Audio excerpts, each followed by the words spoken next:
Hello everyone, তো বানারসের vlog নিয়ে চলে এলাম। অনেকে আমাকে মেসেঞ্জারে হোয়াটসঅ্যাপে বানারসের ডিটেলস জিজ্ঞেস করেছো। আর সত্যি কথা বলতে আমি ভেবেছিলাম যে বানারসের একটা ভ্লগ বানাবো, কিন্তু ঘুরতে গিয়ে কোনোবারই আমার সেটা হয়ে ওঠে না। তাও চেষ্টা করছি যেইটুকুনি ক্লিপস রয়েছে সেগুলো অ্যাড করে তোমাদেরকে ডিটেলস শেয়ার করে দেওয়ার। তো এই যে আমি রেডি সেডি হয়ে বেরিয়ে পড়েছিলাম।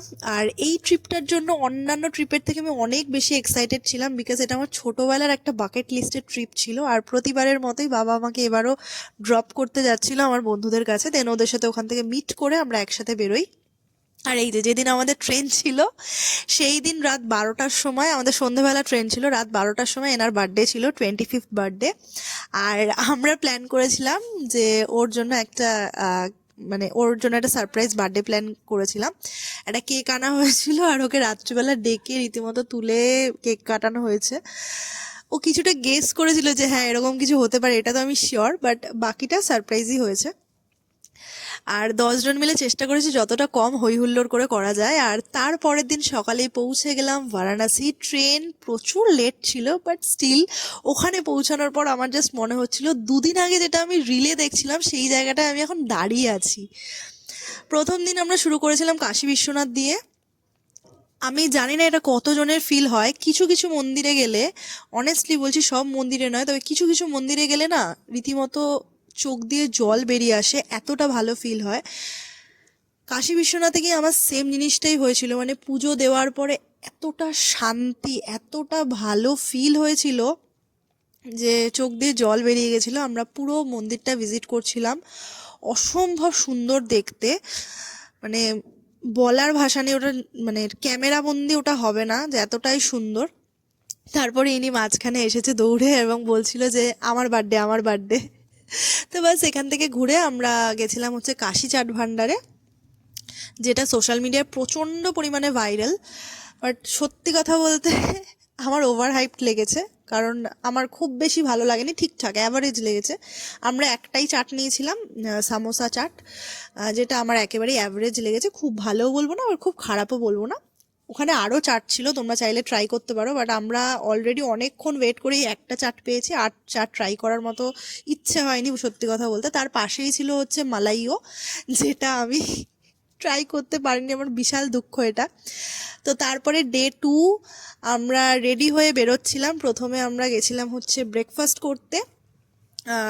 প্রথমে গেছিলাম ব্রেকফাস্ট করতে কচুরি, ওখানের যেটা মানে কচুরি পুরি যেটা খুব ফেমাস। তো ওখানে দেখলাম সবই আটার কচুরি, বাট টেস্ট ওয়াইজ আমার বেশ ভালোই লেগেছে, খুব একটা খারাপ লাগেনি। ব্যাস ওখান থেকে ব্রেকফাস্ট করে তারপরে আমরা বেরিয়েছিলাম হচ্ছে বানারসের সাইট সিনগুলো করতে। প্রথমে গেছিলাম হচ্ছে রামনগর ফোর্ট, যেই ফোর্টের তোমরা ছবি অলরেডি দেখেছো, আমি স্টোরি দিয়েছিলাম, আপলোডও করেছি। কিছুটা এক সাইড দেখে মনে হবে আমাদের কলকাতার জোড়াসাঁকো, বাট একেবারেই নয়। ভীষণ সুন্দর একটা জায়গা, মানে পুরোটা দেখে কভার করেও মনে হবে যে মন শান্তি হচ্ছে না। আর সবচেয়ে সুন্দর ছিল এই জায়গাটা, গঙ্গার পাশে, ভীষণ সুন্দর জায়গাটা। পুরোটা আমরা ঘুরে ঘুরে ভিজিট করে দেখছিলাম। তো এখান থেকে আরও অনেক জায়গায় গেছিলাম, সব ক্লিপস নেওয়া হয়ে ওঠেনি। তারপর গেলাম যেটার জন্য আমি সবচেয়ে বেশি ওয়েট করছিলাম, দশাসমেত ঘাটের এই সন্ধ্যা আরতি। মানে ছোটোবেলা থেকে সিনেমা, সব জায়গায় ভিডিও, সব জায়গায় দেখে এসেছি, ভীষণ ভালো ফিল হচ্ছিল। আর এই প্রদীপ ভাসানোটাও আমার খুবই ইচ্ছে ছিল। দেন ওখান থেকে বেরিয়ে আমরা যাচ্ছিলাম হচ্ছে কালভৈরব দর্শন করার জন্য। এটা ছিল আমার সন্ধ্যাবেলার আউটফিট, মানে রাতের আউটফিট, এটা পরেই কালভৈরবে গেছিলাম। তো এই যে এত ঠান্ডা ছিল, আমি রীতিমতো সব চাপা টাপা দিয়ে গেছিলাম। কালভৈরবেরও আমার ক্লিপস নেওয়া হয়ে ওঠেনি, কারণ মন্দিরের ভেতরে আমি নিইনি আর। তারপরে ডে 3 আমরা রেডি হয়ে যাচ্ছিলাম হচ্ছে প্রথমে ব্রেকফাস্ট করতে। এই ব্রেকফাস্টটাও মানে এইটাও আমার, এই মালাই টোস্ট, এটাও আমার ওভার হাইপড লেগেছে। যাই হোক, তারপর আর কি ওখান থেকে খাওয়া দাওয়া করে আমার ওই মালাই টোস্টে পেট ভরেনি, তো ওই জন্য আরও কিছু খেয়েছে। তারপরে ওখান থেকে আমরা সারনাথের উদ্দেশ্যে রওনা দিলাম। এইটা ছিল আমাদের প্রথম জায়গাটা। তো এই যে গাইড আমাদেরকে বোঝাচ্ছিল, আর এরা ভীষণই ব্রাইট স্টুডেন্ট, আমার প্রত্যেকটা বন্ধুই, মানে আমি একমাত্র একটু আর কি মোটামুটি পড়াশোনার একটা, তো আমি এই যে ভিডিও করছিলাম অ্যাজ ইউজুয়াল। তো তারপরে আমরা শাড়ির দোকানে গেছিলাম, বানারসে যাবো আর একটা শাড়ি নেবো না তো হতেই পারে না।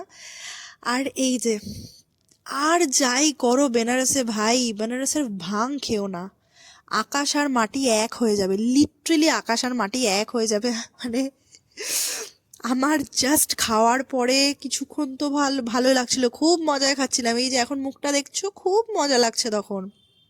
তারপরে শুরু হচ্ছে, মানে আমার তখন মনে হচ্ছিল কি ভাই আমি কেন খেলাম, আমি কেন খেলাম, মানে হাসি থেকে শুরু করে মাথা ঘোরা কিচ্ছু বাদ যায়নি। তো তারপরে আমরা ওখান থেকে হোটেল ফিরে গেলাম, এবং পরের দিনকে আমাদের যাওয়ার ছিল হচ্ছে ভোরবেলা আশিঘাটে গঙ্গা আরতি দেখতে। অনেক কষ্ট করে ভোর 5:30টার সময় আমরা ওখানে গেছি। আর ওখানে গিয়ে জাস্ট মনে হচ্ছিল যে এই গঙ্গা আরতিটা যদি আমি মিস করতাম, আমার পুরো বেনারস ট্রিপটা ইনকমপ্লিট থেকে যেত। এত সুন্দর একটা এক্সপিরিয়েন্স, একদিকে গঙ্গা আরতি হচ্ছে, তার কিছুক্ষণ পরেই সূর্যোদয়, মানে অসাধারণ একটা এক্সপিরিয়েন্স। ভীষণ, মানে এইটা আর যাই হোক কেউ মিস করো না, কষ্ট করে হলেও ভোরবেলা ওঠো এবং এই আশিঘাটের আরতিটা দেখতে যাও। তারপরে আরতি দেখে আমরা ব্রেকফাস্ট করে বেরিয়েছিলাম আমরা বোট রাইডে, যেটার রিলসে আমরা সবসময় পিকচার্স দেখে থাকি, বেনারসের মেন জায়গা ছবি তোলার। আর এবার আসি আমাদের হোটেলের ডিটেলসে, যেটা অনেকে চেয়েছিলে। আমাদের হোটেলটা ছিল গোদলিয়া চকের সামনে, ভিডিও করা হয়ে ওঠেনি, স্টিল ছবি আর এই একটা আমার ভিডিও দিলাম। তোমাদের ডিটেলস লাগলে আমাকে ইনবক্স করো, আমি পাঠিয়ে দেবো। এয়ারবিএনবি বুক করেছিলাম আমরা। আর আরেকটা জিনিস, এই যে বেনারসের পান, বেনারস যাব আর পান খাবো না আর বেনারসি কিনবো না, এই দুটো জিনিস একেবারেই মিস করো না। তো যেখানেই পান খেয়ে নাও, বেনারসের পান আলাদাই। আমি খুব একটা পান লাভার নই, বাট স্টিল আমার দারুণ লেগেছে। তো বাস এভাবেই ট্রিপটা এন্ড করলাম। 2025-এর শেষটা বেশ ভালো গেল।